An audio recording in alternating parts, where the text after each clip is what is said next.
My name is Maria. I'm homeschooling on some wonderful pieces here. My question is more about euthanasia. So I understand the value of life, even at the other end of life, when people are old, can't walk, can't chew food. But how do you articulate that? You're talking about me. I'm talking about my daughter, not Ken. My own siblings say that it would be better if he was dead because he's lived his life, he's done his work, and now he can't walk, he can't eat. Why don't we just give him a needle? And it's easy to argue on the value of human life when it's young. There's potential there. But I don't know that there's potential in an old person. So I just wanted to know what your thoughts were on that. How do you argue that against people that are... People who argue that way would also be in favor of killing babies who are deformed, I guess, because don't have potential, whatever that means. Our dignity doesn't consist in what we might become. It's what we already are. And we're already who we are from the moment we're conceived, and even when we're old, we're still who we are. Your dad is still your dad. He may not be useful to you, but is that how you only love people that are useful to you? Is that when you get married, you say, I promise to be true to you if you're useful? I mean, none of us wants to be used like that. We want to be loved. And, I think this utilitarianism is the source of a lot of the issues where we undermine human dignity today. We're not beautiful, we're not useful, we're not productive. Let's get them out of the way. They're standing in the way of... Why is youth? Just because you're young doesn't make you better than me. I used to be young. I don't know. There's no consistency again. I hope my brother priests don't do that to me when I'm a retired bishop. Don't give me the needle, guys.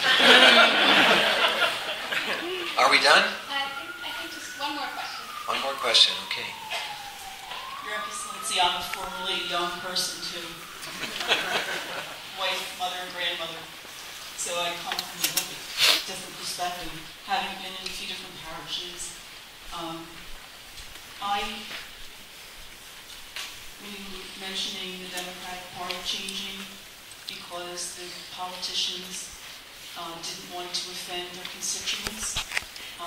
No, because the Catholics didn't stand up for their faith, is what I meant to say.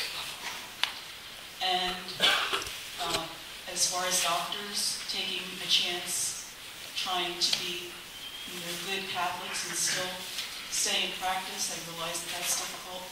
I just want to say I love our priests. We need more of them. And I agree with what you were saying to the gentleman from Bucks County in terms of wanting to support. We might seem like we're tough on them, but I just wondered, is there a prohibition for them to speak? Because it just seems like, just like the politicians may have stopped speaking because they didn't want to lose their constituents, it could be that some of our priests are afraid to speak.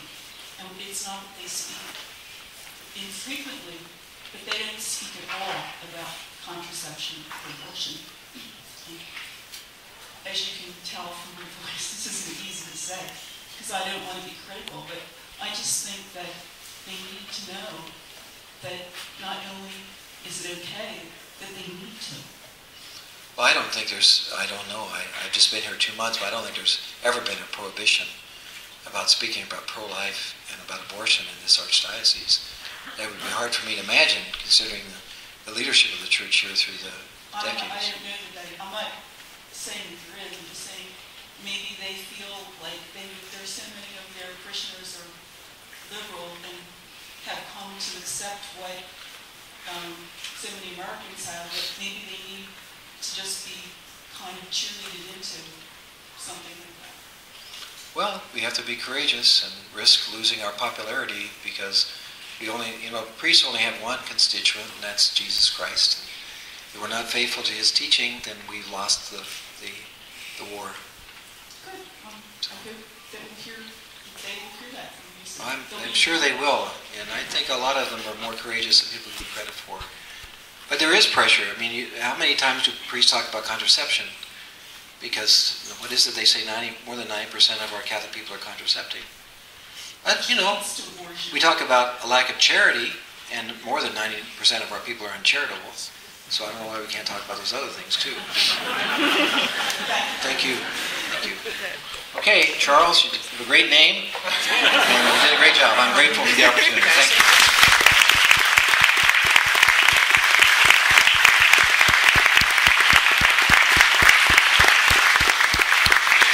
Two things really quick. If you're a student at Penn and are interested in getting involved, please go to our website. If you're not a student, please go to our website as well and join our listserv as well. We want to involve everyone in the southeastern Pennsylvania and in this region in this issue. Two, we have refreshments behind this curtain. We hid it behind a curtain so we'd all have self-control.